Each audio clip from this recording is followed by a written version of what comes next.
Doctors Today.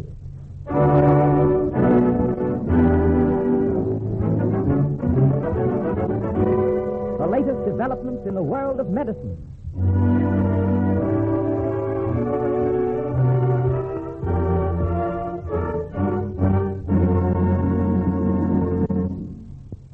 Can you name the disease that is the most frequent cause of death between the ages of 5 and 19? Do you know how to fight this disease that so often kills or cripples hearts and claims 1 million victims? No, it's not infantile paralysis. It's very seldom in the headlines because it kills slowly. Here's the story of the greatest child killer in the world today.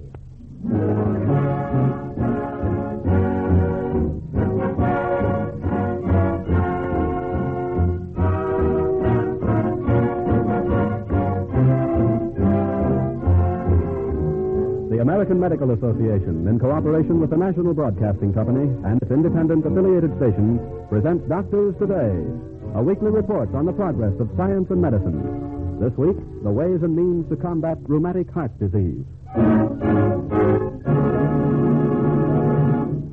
We first hear from Dr. W. Bauer, speaking for the American Medical Association. Dr. Bauer. Let us think of the body of a healthy person as a mighty fortress built to last 100 years.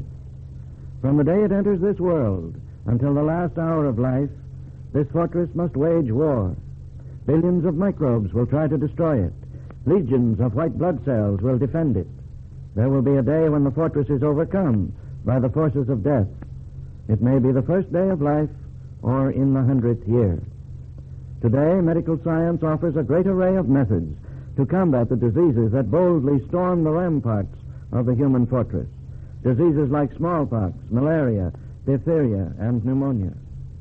But beware of the diseases that fight a cold war, that slip quietly into our lives and give us little warning of their presence while they proceed to destroy us. I am speaking now of diseases like rheumatic heart disease, that treacherous and terrible killer of children. We invite you to listen while we present the dramatic story of a victim.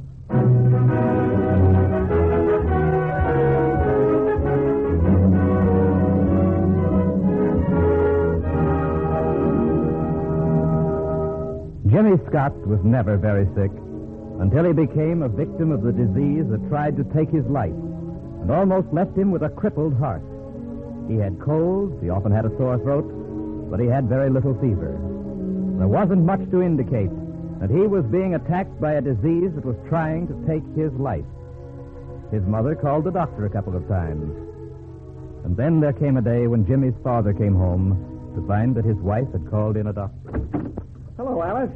Oh, it's you, Tom. You're home early. Yes, I had to call on a customer way out at Woodstock.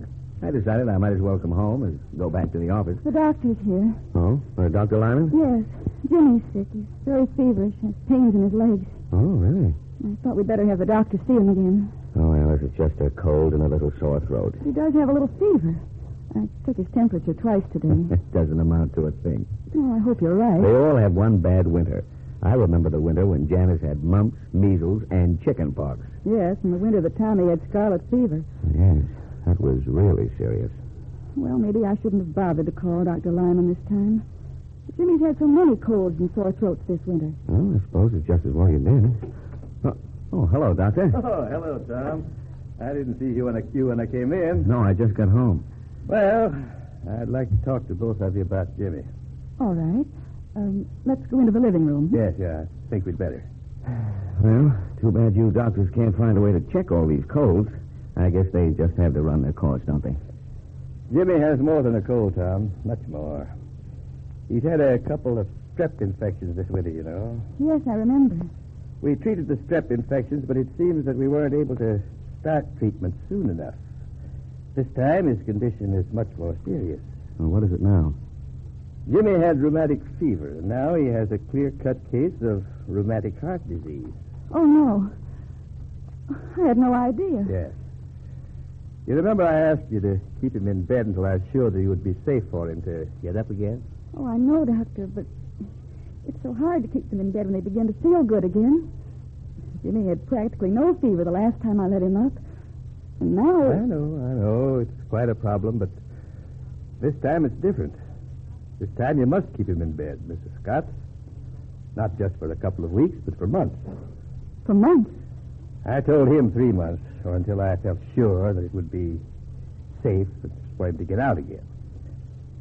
That may be a year or even longer. A year? A whole year?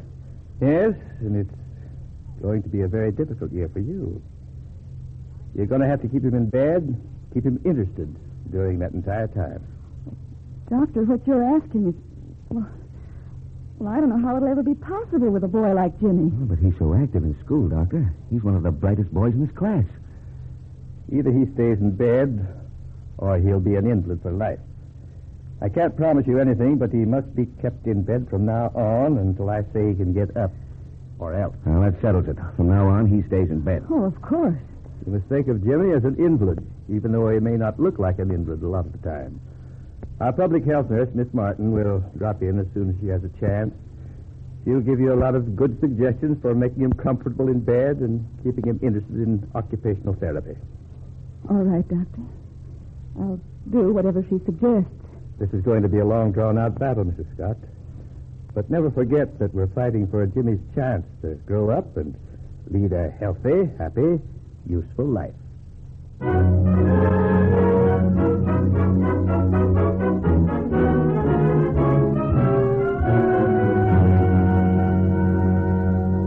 For weeks, probably for months, the body of Jimmy Scott had beaten off a series of attacks by bacteria known as hemolytic streptococci with the help of sulfa drugs. Under the guise of a sore throat, a low fever, and a few aches and pains, a mysterious group of tiny killers had made a commando raid on Jimmy's heart. And now they were solidly entrenched. And the battle to drive them out must be a long and costly procedure. That night, Jimmy's father and mother drew up a plan of campaign which would tax the patience of many people. Alice, when Jimmy was born, do you remember that talk we had in the hospital about what we'd name him? Oh, yes. Didn't we finally agree that you could name the boys and I'd name the girls? That's right. And you know why I decided to call him Jimmy? Well, wasn't it after one of your younger brothers? Yes, the brother I used to hunt and fish with. Oh, we had some great times together. I wouldn't say this to Frank or George or Alex, but he was closer to me than any of them. He was about 13 when he died, wasn't he? 14. I guess I never told you what he died from. No. All I ever heard was that he was sick for quite a while. Well, he had exactly what our Jimmy has. Oh, Tom. That's right. And when I heard Dr. Lyman say rheumatic fever tonight, well, I can't tell you what it did to me. I was suddenly back at that little cemetery in Oakdale, watching them lower my kid brother into his grave. Tom, it can't be that serious, or Dr. Lyman would have said so. No, it isn't yet, but it could be. We know so much more about how to treat it these days. Yes, but some children are still dying from it. A lot more are left with crippled hearts. We lose Jimmy the way I lost my brother Jimmy. Well, it'll be the hardest thing I've ever had to face. Darling, please don't talk this way. It's making me so jittery. I can't help it, Alice. We've had our share of illness in this family, but this time I'm scared stiff. You've never known what it is to have a boy looking good one day and not so good the next. Getting out of bed, going back to school, back in bed again, but gradually going down and down until it's all over. But that's not going to happen to us. Jimmy's going to stay in bed. No, I'll say he is, but that's not all. Let's say we're able to get him back on his feet in a year. Think of the job you've got ahead of you. 365 days of trying to keep him up in his schoolwork, trying to keep him interested in hobbies, all sorts of things. Tom, do you think I'm going to mind doing all that for Jimmy? No, dear. It isn't that you'll mind. It's just that we don't know how to do this job right. What do you mean, do the job right? I'll follow Dr. Lyman's orders and do what Miss Martin says. But that still won't be enough. There must be a lot of tricks to this job that others have learned through long, hard experience. I suppose there are, but... I'd like to sit down with some other parents who have children in the same condition and talk it over with them. But where would we find them? We'll find them. We'll get together and trade ideas. Alice, you're going to have it rough. While I'm at the office, you'll be looking after him in addition to doing your housework. But I'm going to make it my business to see that we learn all there is to know about how to bring Jimmy through with flying colors.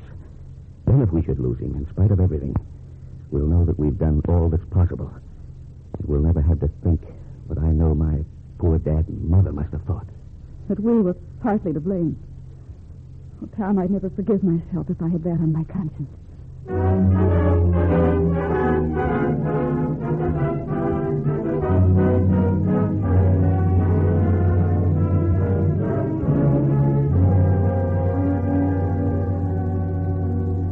Suppose you were a 12-year-old boy, sentenced to serve a year in bed, not as a punishment, but simply on probation, as a test to see whether you would be fit to do what your friends were already doing right outside your window. Wouldn't it seem like a very cruel world at times?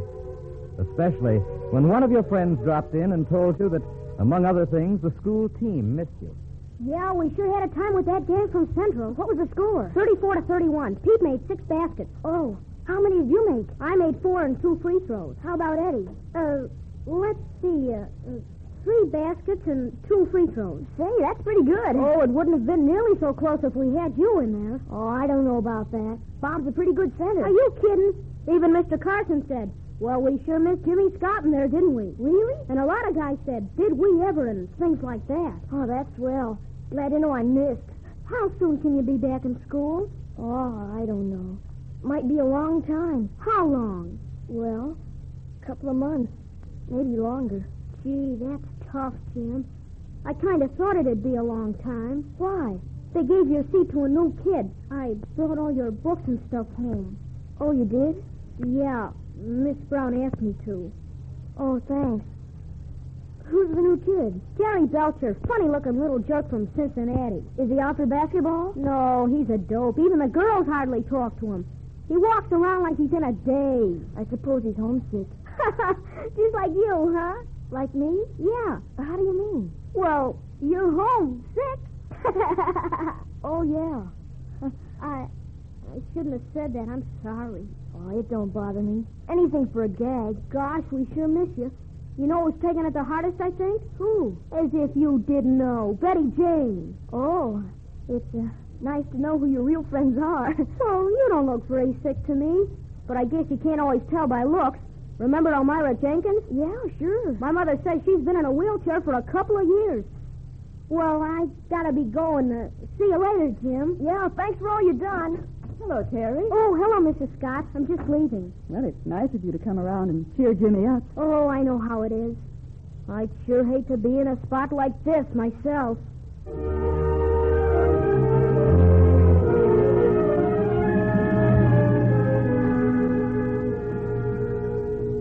Mrs. Scott knew why there were tears in her son's eyes after his friend Terry left, why he had so little appetite that evening. She'd heard enough to realize that Terry had said all the things that he shouldn't have said in his well-meaning but misguided attempt to be a good friend. He learned a very important lesson from that experience. The next time Jimmy's friends dropped in, there were games waiting for them to play. And this time there was laughter, not tears, on Jimmy's face. Mrs. Scott also learned a lot from Miss Martin, the public health nurse, who called to help her and Jimmy. Mrs. Scott, do you realize what a handsome boy you have here? He reminds me of Gregory Peck. Oh, I do not. Well, you do, too. You've even got... Well, I never thought I'd brush elbows with a future movie star. I better sign you up as my agent. All right, that's a deal. Well, now, Mrs. Scott, don't you think that if we turned his bed around this way that he'd get better light during the daytime? Why, yes, of course. Well, you'd come right over his shoulder. Oh, funny, I didn't think of that. We just don't think of these things until we've had a lot of experience. Now, I'd also suggest that you get a bed table so he can read and write and go in for handicrafts a little more comfortably. All right. And I think you'd better get a knee roll so his legs don't have to lie flat all the time. A knee roll? Yes, I'll show you just what it is before I leave. And then I'd also get him a foot prop. This is all so new to us. Well, there's so many little things we can do to make it a lot easier. Dr. Lyman said that Jimmy would be able to go along with his schoolwork. Yes, I've already talked to his teacher, Miss Brown, and she's outlined his studies for the next month. Oh, fine. Well, Jimmy, that means that you can finish school with your class. Maybe by fall or early next year you can go into high school with them. Gosh, I sure hope so. But there are all sorts of other exciting things that you can be doing in the meantime. Tell me, Do you like to build models? Yes, I've made a few. He's very clever with his hands, Miss Martin. Well, that's wonderful, because it means that in a couple of months, you can have this room decorated with a lot of examples of your work, Jimmy. Gee, that'll be fun. Say, you don't know the half of it, young man. Why, before we get through giving you things to do, you're going to discover a whole new world. This might turn out to be one of the most interesting years of your whole life.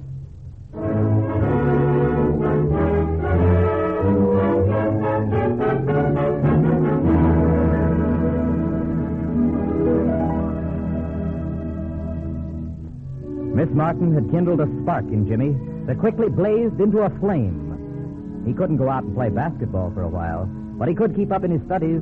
There were books he could read that took him into worlds of travel and adventure. There were things he could do with his hands that aroused the admiration of his visitors. Model airplanes and boats. But it wasn't all to be as easy as he thought. One day, Dr. Lyman told Jimmy's parents, I know you're keeping him in bed, but he's a very bright boy, and all these new interests are speeding him up too much. He's been running a fever for several days. Yes, I know. But what am I doing that's wrong? We have to slow him down a little. Give him more rest. How is his heart? He's not doing as well as he should be. Oh. No more handicraft for a while. Very little reading for at least another week.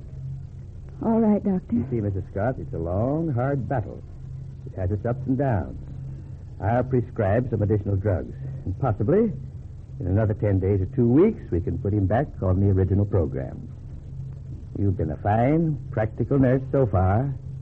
Keep up the good work.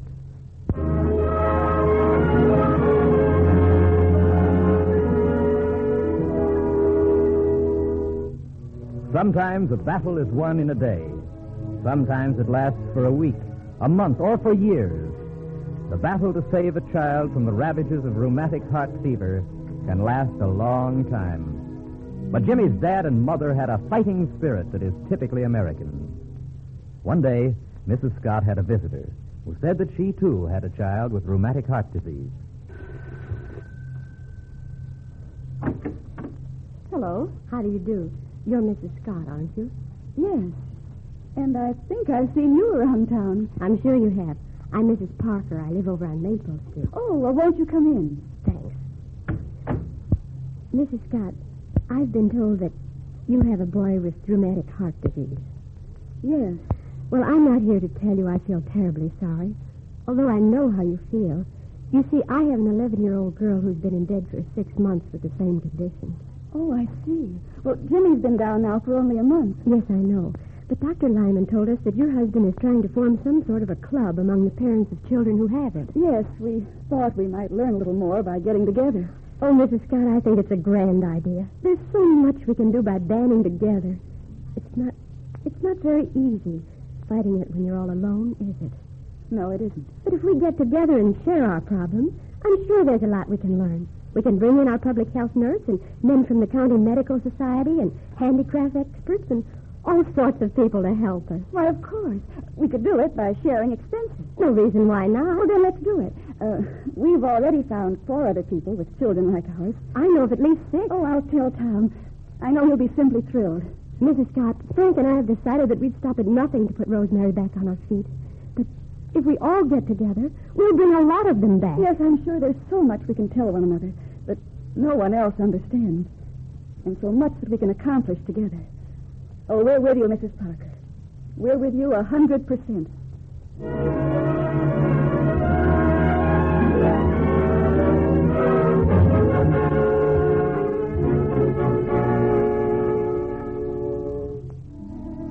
The tiny one-celled organisms mobilized by millions to kill a human body.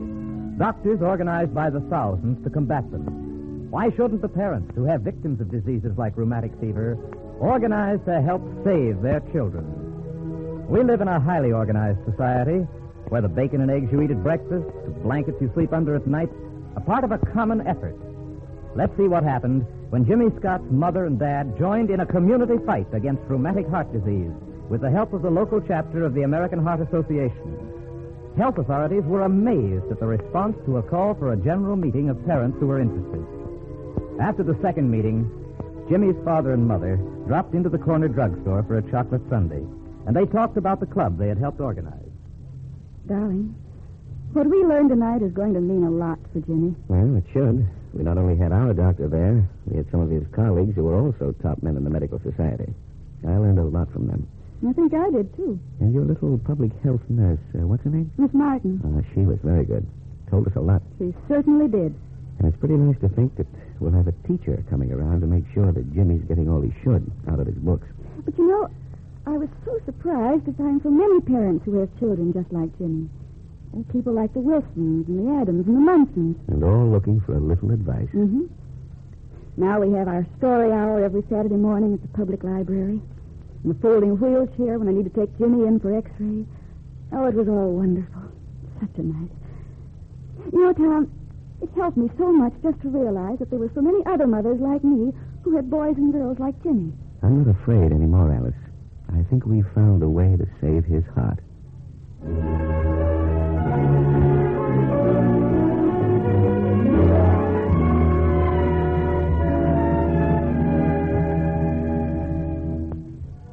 Now, you might think that after getting the best advice available from doctors and nurses, Jimmy soon recovered and was able to join his schoolmates on the playground. Oh, it all helped. But there were still many times when Dr. Lyman was not at all sure that Jimmy would not have a heart that would cripple him for life. One afternoon, Dr. Lyman called, and after examining Jimmy, he smiled as he said, I think we can let him get up and walk around for about 5 minutes tomorrow, Mrs. Scott. Even up and downstairs? No, not up and downstairs just yet. But in 2 more days, yes, up and downstairs. And I'll be back to examine him by then, and perhaps within a week or 2 we'll have him outdoors. Then, if everything goes well, I think that within a few more weeks, our battle will be over. And Jimmy will be back in school.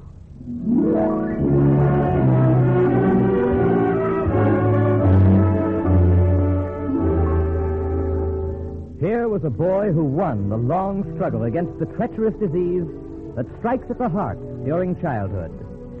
He would have lost that fight without the help of a mother who worked hard to provide good nursing care, in addition to performing her household tasks.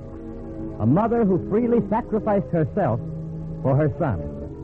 This is so often the story of the child who is left without a crippled heart.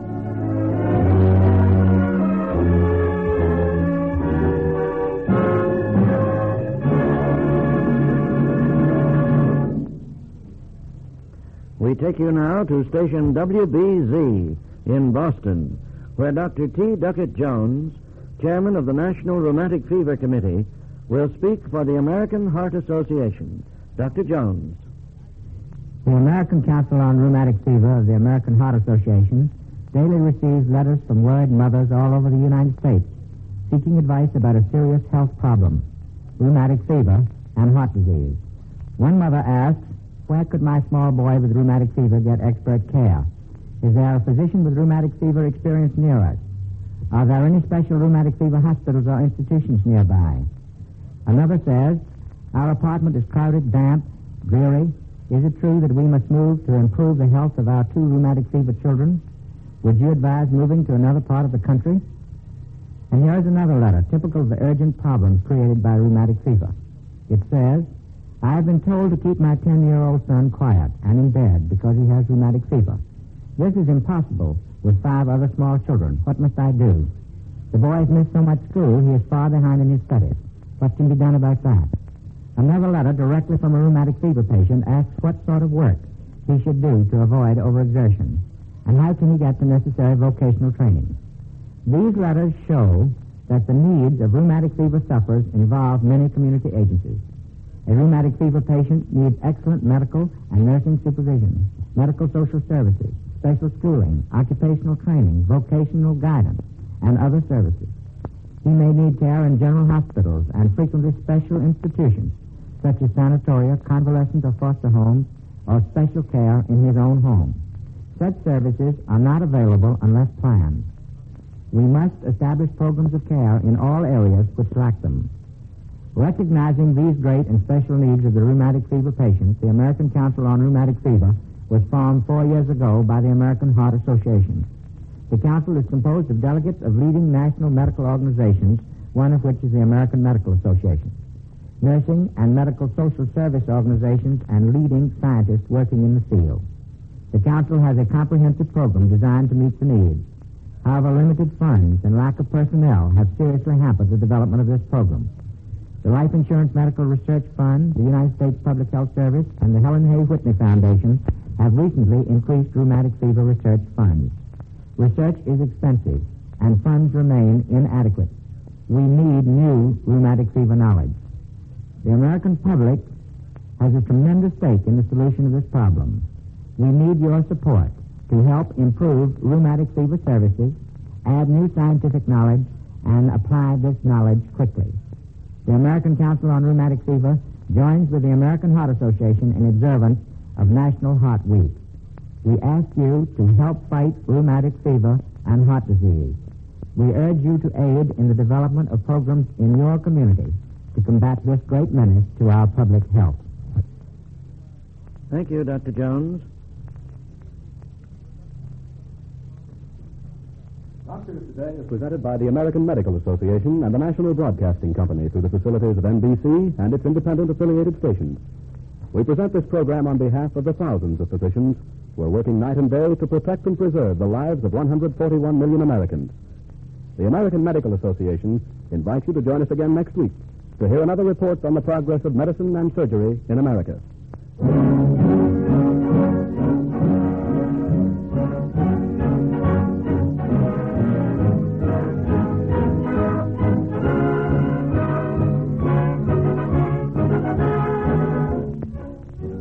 Doctors Today, written by William J. Murphy, comes to you through the facilities of the National Broadcasting Company and its independent affiliated stations associated with the NBC network. The orchestra is under the direction of Bernard Berquist, with original music composed by Emil Soderstrom. The entire production is under the direction of Norman Felton. Heard in today's cast were Don Gallagher, Vern Persons, Tommy DeLeon, Stuart Slam, Eloise Kummer, Lillian White, and Jeff Hughes. Bob McKee was heard as the narrator. Your announcer is Henry Cook. This is NBC, the National Broadcasting Company.